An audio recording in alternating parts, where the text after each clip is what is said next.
Kinestyon ng ilang senador kung ang reclamation sa Manila Bay ang dahilan ng pagbaha malapit sa Senado nang manalasa ang habagat na pinalakas ng bagyong Karina. May nalaman din ang Senado sa mahigit 5,000 flood control projects na ipinagmalaki ng gobyerno. Nakatutok si Mav Gonzalez. Hindi sinanto ng habagat na pinalakas ng bagyong Karina maging kalsada sa tapat ng Senado sa Pasay City. Unang pagkakataon lang nangyari yan. Kaya tanong ng mga senador sa pagdinig kanina, totoo ba? Binarahan nga ba ang daluyan ng tubig palabas ng Manila Bay? Reclamation ba ang dahilan ng pagbabaha? Kanya-kanyang turuan, kanya-kanyang hugas kamay. Dahil nga walang master plan. Ano bang gusto nyong mangyari dito? Gusto nyo bang magbuo tayo ng bagong ahensya? Walang sagot ang mga ahensya kung bumaha nga ba dahil sa reclamation. Ongoing pa kasi ang pag-aaral dito, lalo na pag may extreme events gaya ng bagyo na tumatama sa Manila Bay.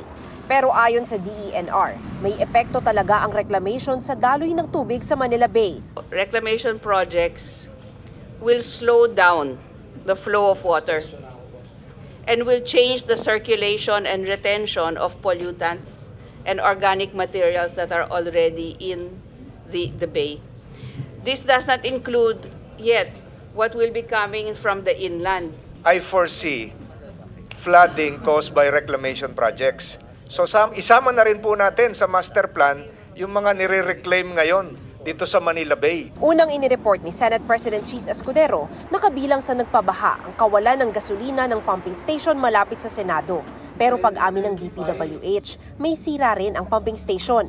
Lumabas din sa pagdinig na mahigit 5,000 flood control projects na ipinagmalaking natapos na ng gobyerno, tagpi-tagping maliliit na proyekto pala. Ito yung immediate projects, engineering interventions all over the country na hindi ho kasama doon sa master plan. Ito yung standalone projects to provide immediate relief to low-lying areas.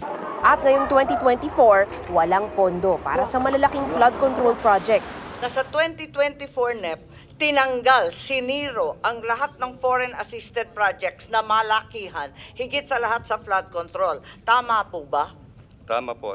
At nasa unprogrammed fund na lamang ng 2024 GAA itong mga flood control na may utang nakatapat sa ibang bansa. Tama po ba? Tama po, Your Honor. And it was the same situation in 2023. In 2023.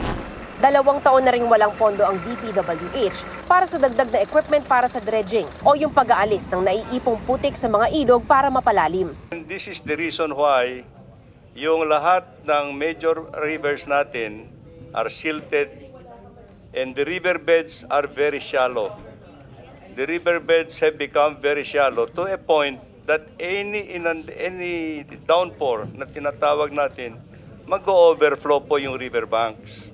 Sinita rin ng mga senador na wala pa ring iisang National Master Plan para tugunan ng baha na ayon sa DPWH ay ina-update na. Pero yung ibang master plan dyan, panahon pa ng ama ko, pero wala naman tayong napala kundi yung Dolomite Beach, hindi po ba? Kaya itatanong ko, saan inilalaan ang bilyong-bilyong pera kapag walang master plan? Meron din ho tayong maling ugali na tuwing nagpapalit ng Pangulo, nagpapalit din ng proyekto. So, kaya nga parang lumalabas, paulit-ulit ho yung plano kasi tuwing nagpapalit ng Pangulo, nagpapalit din ng plano. Pagtitiyak ng DPWH, ang 20-year flood control master plan sa Metro Manila na ginawa noong 2013 ay itinutuloy kahit nakatatlong administrasyon na. Para sa GMA Integrated News, Mav Gonzalez, nakatutok, 24 oras.